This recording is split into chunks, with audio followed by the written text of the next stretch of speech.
विधाता के लिखे लेख को कोई नहीं मिटा सकता। किसी गांव में एक बुद्धिमान ब्राह्मण रहता था। उसका एक मित्र था जो एक पैर से लंगड़ा तथा बहरा था। वह दूसरे गांव में रहता था। एक दिन वह बुद्धिमान ब्राह्मण अपने बचपन के मित्र से मिलने के लिए घर से निकला। उसके मित्र का घर काफी दूर था।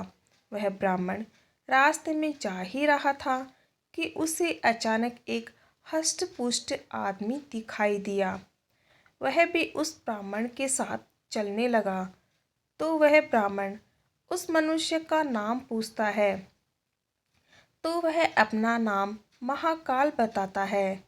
वह ब्राह्मण भी सोचने लगा कि मुझे भी काफी लंबा जाना है। चलो, एक साथी मिल गया जिससे रास्ता आसानी से कट जाएगा। अब ब्राह्मण और महाकाल दोनों साथ साथ चल रहे थे कि अचानक एक गांव आ गया। तब महाकाल ने उस ब्राह्मण से कहा कि तुम चलो और मुझे इस गांव में थोड़ा काम है, मैं अभी आ रहा हूँ। थोड़ी ही देर में उसी गांव में एक भैंस ने एक आदमी को लात मार दी। थोड़ी ही देर में महाकाल उस ब्राह्मण के पास आ गया और बोला कि चलो। फिर वह ब्राह्मण उस महाकाल के साथ चलने लगा। थोड़ी दूर जाने पर फिर एक गांव आया तो महाकाल उस ब्राह्मण से बोला कि मुझे इस गांव में थोड़ा काम है, मैं अभी आ रहा हूँ। थोड़ी ही देर में उस गांव में आग लग गई। वह ब्राह्मण सोचने लगा कि यह आदमी जहाँ जहाँ जाता है तो वहाँ पर कोई ना कोई घटना जरूर घटती है। अतः वह ब्राह्मण महाकाल से पूछ लिया कि भाई तुम कौन हो। ब्राह्मण की बात सुनकर महाकाल बोला कि मैं यमदूत हूँ। मनुष्यों के प्राण हरण करना मेरा काम है। उसके बाद ब्राह्मण महाकाल से पूछा कि तुम यमदूत हो तो ये बताओ कि अगली मृत्यु किसकी होने वाली है। तब महाकाल ने कहा कि अगली मृत्यु तुम्हारे उसी मित्र की होने वाली है जिससे तुम मिलने के लिए जा रहे हो।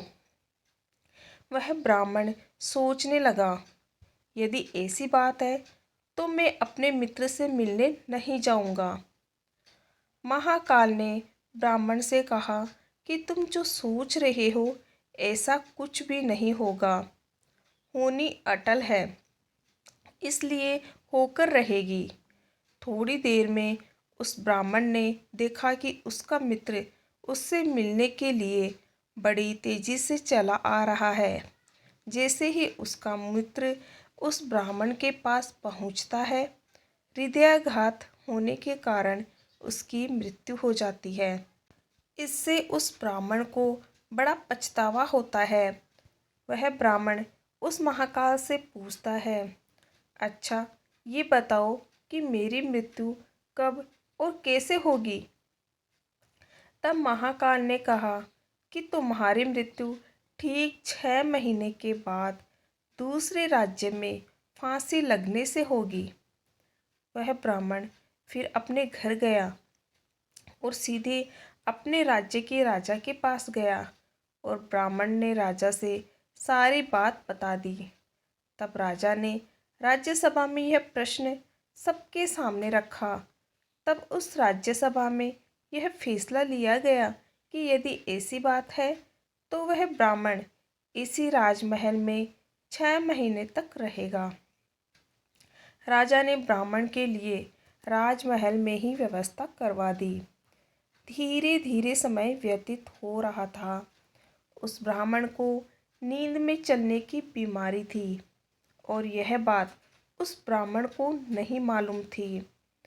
जिस दिन उसकी मृत्यु होने वाली थी उसी रात्रि को ही वह ब्राह्मण राजमहल से निकलकर दूसरे राज्य के राजमहल में जाकर राजा के शयन कक्ष में राजा और रानी दोनों के बीच में जाकर सो गया। सुबह जब राजा उठा तो उस ब्राह्मण को अपने शयन कक्ष में देखकर बहुत क्रोधित हुआ और उस ब्राह्मण को फांसी की सजा सुना दी। तब उस ब्राह्मण ने उस राजा से सारी कहानी सुना डाली, जिसको सुनकर उस राजा ने अपना एक गुप्तचर अपने पड़ोसी राज्य के राजा के पास भेजकर सारी जानकारी ले ली, जिसको सुनकर वह राजा अपने फैसले पर बहुत पछता रहा था। लेकिन उस राज्य का एक नियम था कि एक बार राजा जो सजा सुना दे, फिर चाह कर भी उसे नहीं बदला जा सकता। राजा ने एक राजसभा लगाई और इसका उपाय पूछा।